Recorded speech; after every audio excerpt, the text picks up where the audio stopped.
Welcome back, everybody. Today we're going deep into 13th century Iran. Yeah. Right at the rise of the Mongol Empire. Exciting. Now, you specifically requested this one. Right. You want to look past that typical Mongols as destroyers narrative and want to uncover some of those less explored aspects of their rule. Exactly. And we've got some really cool stuff to work with. Oh, yeah. Especially George Lane's book, Early Mongol Rule in 13th Century Iran. Oh, yeah, a classic. Which kind of hints at a much more complex story than just, more than conquest and chaos. Exactly. So what do you think?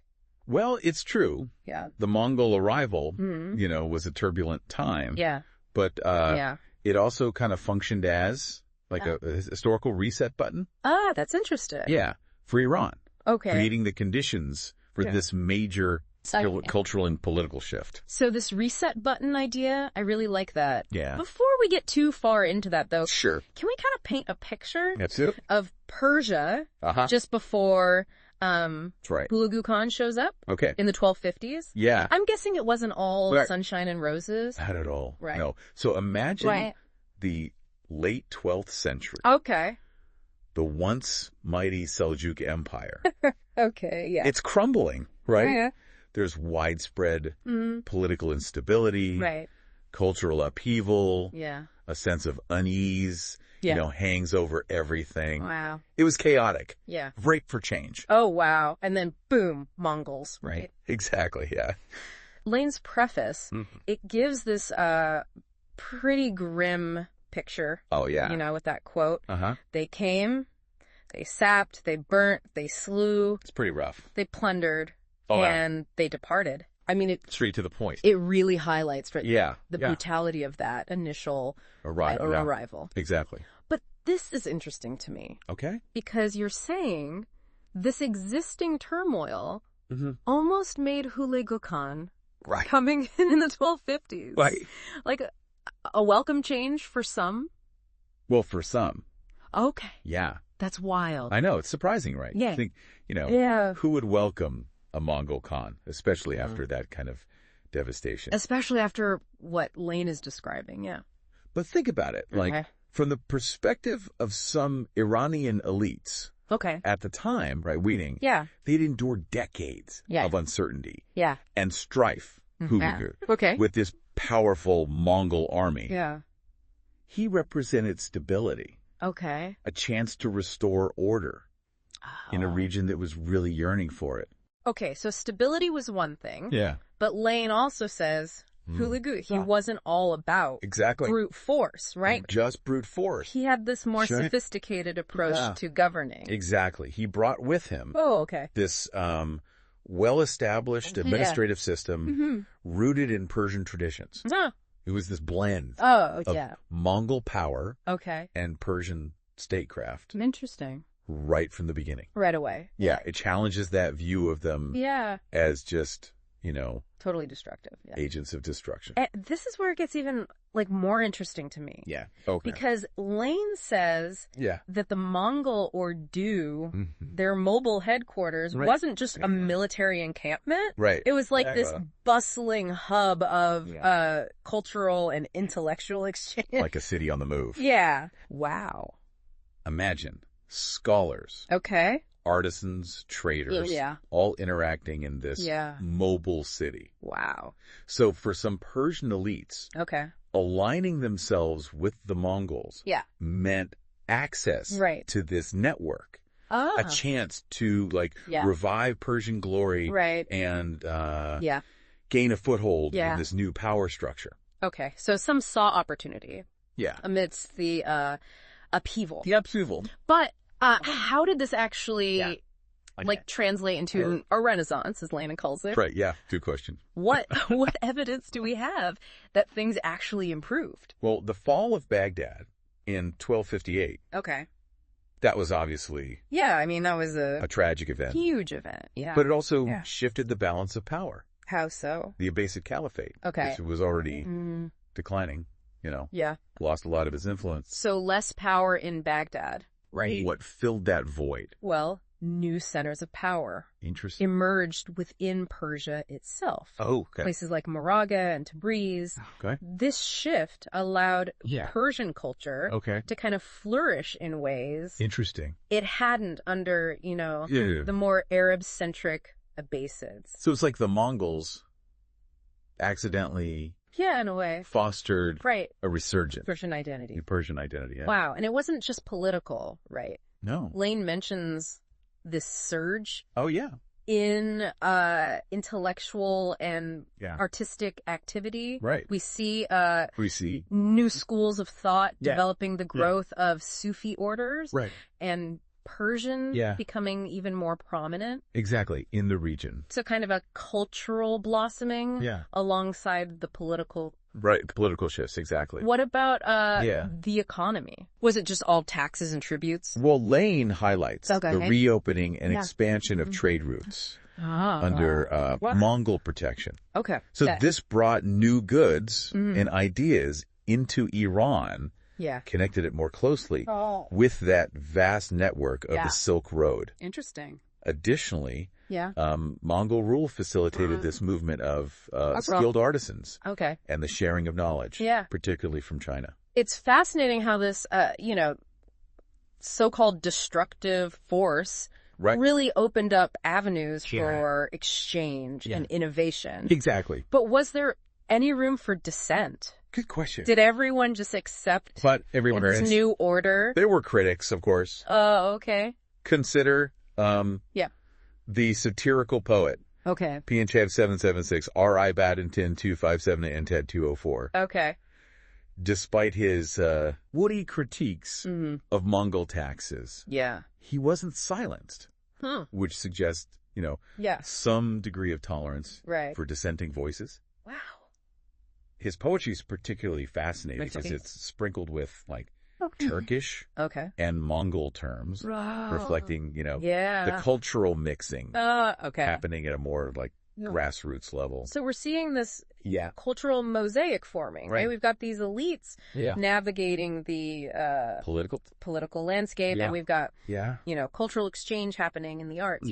But how does Ghazan Khan, who comes later, and converts to Islam, later Ilkhan, how does he fit into all this? Well, that's because he's often portrayed as a savior of Persia, right? That's where things get even more intriguing. Okay. Ghazan Khan's reign was undoubtedly important. But Lane urges us to be cautious about viewing him solely as a savior. Okay. We need to consider the influence of his vizier. Okay. Rashish Tang 299, Al-Diateg 299 too. Okay. A brilliant scholar and historian. Wow. Who had a vested interest. Oh, okay. In shaping the narrative. Okay. That raises a lot of questions about how history is written and whose voices get heard. Exactly. But before we get into that, let's kind of recap what we've learned so far. Sounds good. We started by looking at pre-Mongol Persia. We saw a region, ripe for change. Ripe for change. Due to its own internal struggles. And then we explored how Hulagu Khan's arrival, while undeniably violent, also brought stability. And created opportunities. Opportunities, exactly. And finally, we started to uncover this evidence of a Persian Renaissance with cultural flourishing, economic growth, and this blending of traditions. A blending of traditions. Exactly. We've only just begun. I know. To scratch the surface. I'm excited to keep going. Now let's unravel this potentially skewed historical narrative surrounding Ghazan Khan and his vizier. I can't wait. Rashish Tag 299, Al-Din Tag 299. To hear more about this Rashan 299 day, Al-Din 299 end character and his influence on how we understand this period. It's fascinating. It is. Let's dive into this figure of Rashan 299, Al-Din Tag 299. He was a remarkable guy. Physician, scholar, and ultimately Grand Vizier to Ghazan Khan. Wow. And his collection of histories, or Jan Tag 257, Mine Tag 160, Altavin Tag 257, Aran Tag 299, is a truly monumental work. Wow. He attempted to document. Not just Mongol history. Right. But world history. Wow. That's ambitious. Incredibly ambitious. Yeah. But you're suggesting there might be some bias in his work? Okay.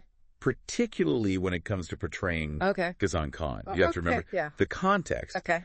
Rashantag 299, Aldean Teg 299 was tasked with chronicling the reign of a Khan who had converted to Islam. So it makes sense he would want to emphasize the positive aspects of Ghazan's rule. It makes sense. And contrast it with the period before his conversion. Right. So he had a motive. Right. To present a certain narrative. Yeah. But did he just fabricate information? No. Okay. He was much more subtle than that. Okay. Rashantag 299, Aldean Teg 299, and drew on existing sources. Okay, like Juwain Teg 299s. Okay. Tien Teg 257, Aran Teg 299, Kiash, Jayan Che 257, Gushin 257. Okay. But he carefully chose what to include and emphasize. He might have downplayed, the signs of stability and growth during that early Mongol period. Okay. Focusing instead on the chaos and instability. Oh, yeah. Even though, as we've seen, there was evidence of both. Right. So he presented a selective reading of history, shaping the narrative to fit this agenda. But was his work entirely without merit? Yeah. Was it all bad? Absolutely not. Okay. Rashantag 299, Aldean Teg 299 was a genuine scholar. Yeah. And his Jayan Teg 257, Man Teg 160, L Teg 257, Aran Teg 299, K8 remains an incredibly valuable resource. Right. It contains a wealth of information, including primary documents. Right. Okay. Like edicts. And legal rulings. Okay. The key is to approach it with an awareness of his potential biases. Yeah, it's like reading a political memoir today. Right. You take it with a... You got to take it with a grain of salt. Yeah. Yeah. So if we can't fully rely on Rasher's Tag 299, Aldean 299, Dian's account, how do we piece together? Right. How do we get that more balanced view? Balanced view of those early decades. By considering a range of sources. Okay. Lane's book offers a good starting point. Okay. But even he, focuses on certain aspects. For example, he places a lot of emphasis on the Juwain and Teg 299 family. Okay. These powerful administrators who served the early Ilkhans. The Juwain and Teg 299 brothers, right? The Juwain and Teg 299 brothers, exactly. Weren't they essentially running things? They were basically running things. Yeah. Before Ghazan Khan came along. Okay. Lane argues that they played this pivotal role in this so-called Persian Renaissance. They fostered cultural exchange, promoted economic growth, and helped integrate Persian traditions into that Mongol administration. They sound like more than just figureheads. They were skilled politicians and diplomats, adept at navigating, this complex web of competing interests. Yeah. Lane suggests that they saw a chance to leverage Mongol power to advance Persian interests. Huh. Okay. And for a time, they were remarkably successful. But it seems like their accomplishments were later minimized. Minimized or even erased. From the narrative.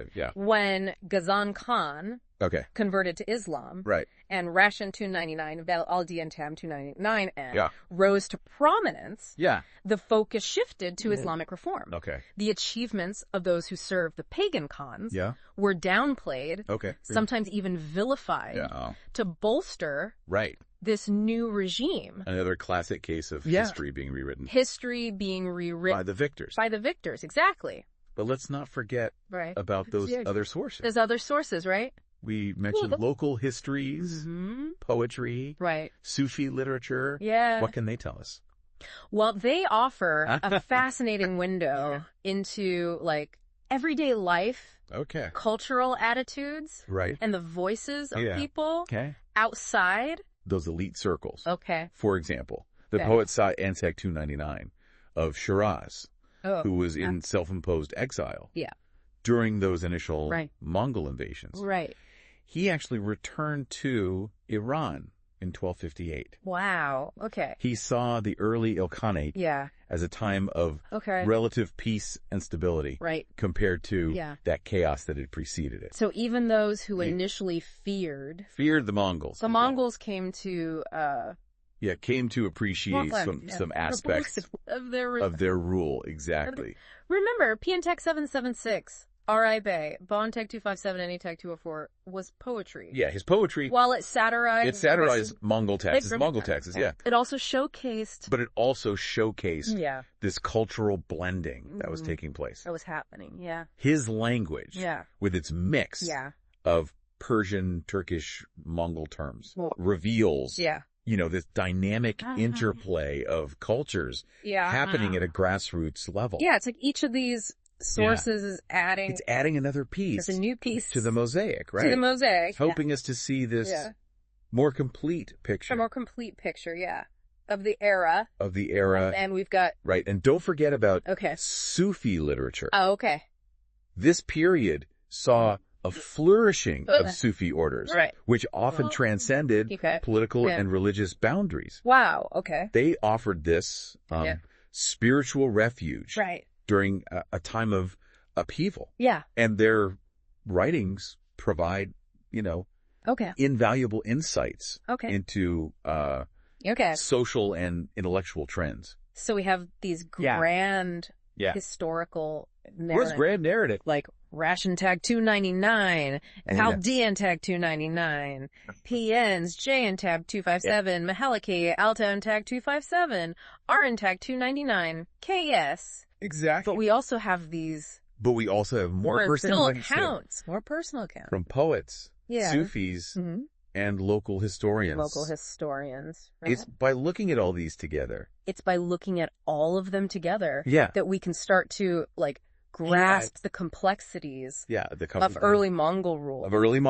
Exactly. We need to cast a wide net, consider perspectives from all levels of society. Okay. And we shouldn't forget about those Christian sources. The Christian sources. Yeah, we mentioned earlier. We talked about those, The Armenians, the Georgians, they offer another crucial perspective, one that's often overlooked. They were caught. So the crosshairs of those Mongol conquests. What are their accounts?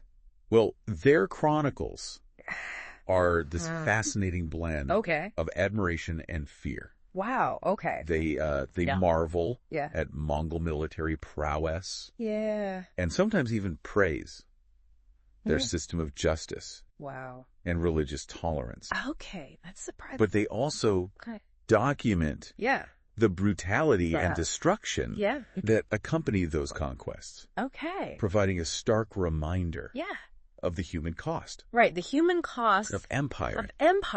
It really underscores the fact that the Mongol impact, it went way beyond Persia. Beyond Persia, shaping the destinies of entire regions and cultures. Wow. And their legacy continues to be debated and reinterpreted. Even today. The Mongol period is a pivotal moment in world history. Right. These early decades in Iran are crucial for understanding how this vast empire operated and evolved. It's a period that challenges our preconceived notions and encourages us to explore history from multiple perspectives. It's vivid us. Right. And before... A lot to think about. We wrap up. I know, but before we wrap things up... One more crucial point to consider. Okay. This entire conversation, it raises this intriguing question. Okay. How much of history is ultimately about perspective? That's a fascinating thought. Go on. That's a fascinating thought. Go on. What seems like a catastrophe to one group can be a chance for another to rise. Think of those Persian elites who saw the Mongol arrival as an opportunity. Or the Armenians who, despite suffering during the initial conquests, later became valued allies within the Ilkhanate. Yeah, it reminds us that history is rarely black and white. There are always multiple sides to every story. The losers in one chapter might become the winners in the next, depending on who's telling the tale. That's what makes the study of history so captivating. It's not just about memorizing dates and names. It's about understanding how different groups experienced and interpreted the same events, grappling with those shifting perspectives, and challenging our own assumptions. Well said. I think that's a key takeaway for you listening to us today. You came to us wanting a deeper understanding of early Mongol rule in Iran beyond those simplistic narratives. We've explored some of those nuances, but we've also shown you that there's always more to learn, more perspectives to consider. And that's where your own exploration comes in. We've given you a foundation, but it doesn't end here. There's a wealth of sources out there: chronicles, poetry, travelogues, even archaeological evidence. Each one offers a different lens on this pivotal period. So keep digging. Keep questioning those dominant narratives. Remember that what appears to be a straightforward story of destruction and conquest might actually be one of resilience, adaptation, even rebirth. Who knows what surprising insights you might uncover? Happy exploring. And remember, history isn't just about the past.